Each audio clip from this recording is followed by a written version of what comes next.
sont aussi conservées.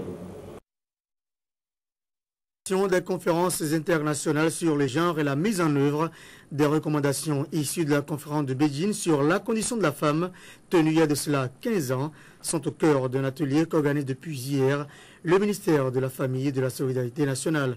La rencontre bénéficie de l'appui de la DANIDA et se tient à l'Infosec. La conférence sur la condition de la femme, c'était en 1995 à Beijing, en Chine. À l'issue des travaux, les États participants dont le Bénin avaient fait des recommandations dans 12 domaines qui concernent entre autres l'égalité et l'équité entre hommes et femmes, les violences à l'égard de la femme et des petites filles, la santé de la femme.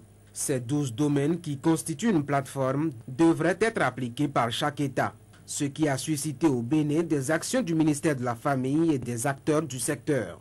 Par rapport à cela, il y a eu l'élaboration de la politique nationale de promotion de la femme, avec un plan d'action multisectoriel et une commission nationale de promotion de la femme.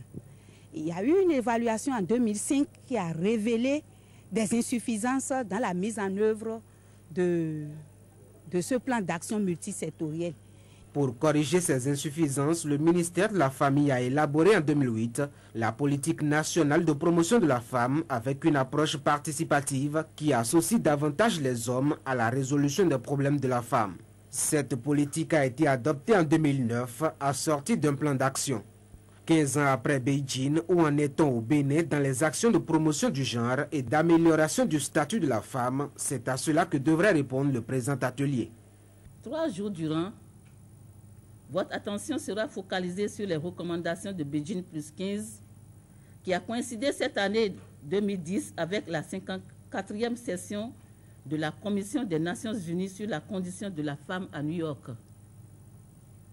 C'est une évaluation quinquennale et celle de 2015 trouvera son fondement dans la mise en œuvre par nos différentes structures des conclusions et recommandations qui seront issues de vos assises.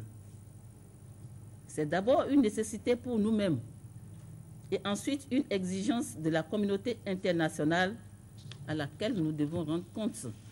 Cette rencontre, organisée avec l'appui de l'ambassade du Royaume du Danemark, intervient à quelques jours du lancement de la décennie de la femme africaine, une initiative de l'Union africaine qui démarre le 15 octobre prochain.